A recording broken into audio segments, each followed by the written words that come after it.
नमस्ते। कक्षा 7 समय की सुरंग, पृष्ठ संख्या 132। वह नीली इमारत दरअसल एक पुरातत्व संग्रहालय की थी। मैंने उसमें तरह तरह की वस्तुएं देखी। कुछ वस्तुएं हमारे इस जमाने की भी थीं। कांच की एक पेटी में एक माचिस की डिब्बी रखी हुई थी। उसे देखते ही मैं खुशी से उछल पड़ा। मैंने कांच तोड़कर वह डिब्बी निकाल ली। इसी तरह एक पेटी मुझे कपूर मिला। अब मैं मारलाख लोगों से संघर्ष के लिए तैयार था। एक स्थान पर मुझे लोहे का एक डंडा दिखाई दिया। उसे उठाते ही उसमें दुगनी शक्ति आ गई। बीड़ा मेरी सारी कार्रवाई ध्यान से देख रही थी। मैं उसे लेकर इमारत के बाहर निकल आया। शाम ढलने लगी थी। अंधकार छाता जा रहा था। उसी के साथ साथ बीड़ा भय से पीली पड़ती जा रही थी, पर मैं निश्चिंत था। मैं उसे साहस भी बंधा रहा था। मैं जल्दी जल्दी पंखदार मूर्ति के पास पहुंचना चाहता था। मुझे विश्वास हो गया था कि मेरा काल यंत्र उसी के नीचे छिपा कर रखा गया है। मैंने रात में मैंने घास इकट्ठी कर एक मसाल सी बना ली।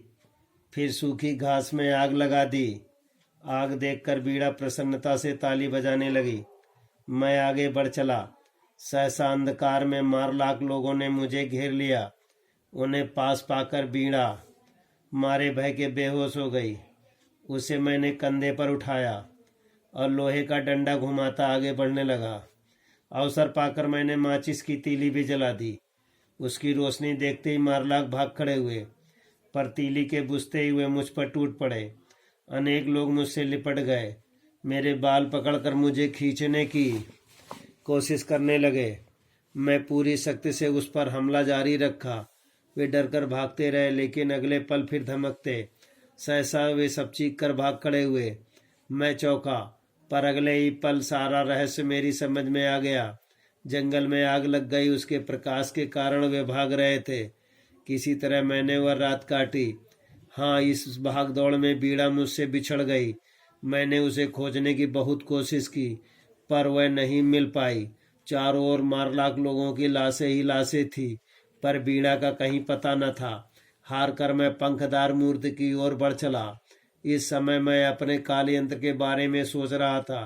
काश वह मुझे मिल जाता। मैदान में नदी के किनारे नन्हे लोग आमोद प्रमोद में मग्न थे। पंखदार मूर्ति के पास पहुंचते ही चौंक गया। चबूतरे में एक द्वार निकल आया था। सामने ही मेरा कालयंत्र था। मैं तुरंत कालयंत्र की ओर दौड़ा। मैं उसका निरीक्षण करने लगा। एकाएक जोर की आवाज हुई। चबूतरे का द्वार बंद हो गया। मारलाख बेहद चतुर थे। उन्होंने मुझे चतुराई से फांसा था। वे मुझ पर टूट पड़े। मैं जैसे तैसे कालयंत्र पर बैठ गया। मारलाख मेरा इरादा भांप गए। वे कोशिश करने लगे कि मैं कालयंत्र का हैंडल न खींच पाऊं। उधर मेरे लिए यह जीवन मरण का प्रश्न था। मैंने पूरी शक्ति के साथ हैंडल घुमा दिया। कालयंत्र चल पड़ा। मारलाख पीछे हट गए। फिर वही हुआ। घड़ी की सुइयां अब पीछे की ओर घूमने लगी। बस आज की तिथि आते ही मैंने कालयंत्र बंद कर दिया। अब मैं तुम सबके सामने हूँ। काल यात्री की आप बीती अविश्वसनीय थी। उस पर भरोसा करना कठिन था, पर हमें उसकी बातों पर विश्वास हो गया था। कारण उसने हमें कुछ फूल दिखाए थे। ऐसे फूल हमने अपनी जिंदगी में कभी नहीं देखे थे। उन फूलों की सुगंध भी विचित्र थी। काल यात्री ने बताया था कि फूल उसे बीड़ा ने दिए थे। हम काल यात्री को आश्चर्य से देख रहे थे और वह मुस्कुरा रहा था। पृष्ठ संख्या 133 में प्रश्न इस प्रकार है। सहसा सब चीख कर कौन भागे। प्रश्न नंबर 2, मैंने रात किस तरह काटी। प्रश्न नंबर 3, हार कर मैं कहाँ बैठ गया। प्रश्न नंबर 4, एक नन्हे लोग कहाँ पर आमोद प्रमोद कर रहे थे। प्रश्न नंबर 5, मारलाख कैसे थे। प्रश्न नंबर 6, जीवन मरण के चक्कर में वो क्या कर रहे थे।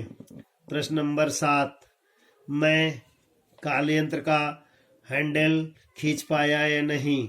प्रश्न नंबर 8, काल यात्री ने क्या सुनाया। प्रश्न नंबर 9, ऐसे जिंदगी में कभी नहीं देखे। प्रश्न नंबर 10, काल यात्री अपने साथ क्या लाया। प्रश्न नंबर 11, पाठ का नाम व शीर्षक लिखिए।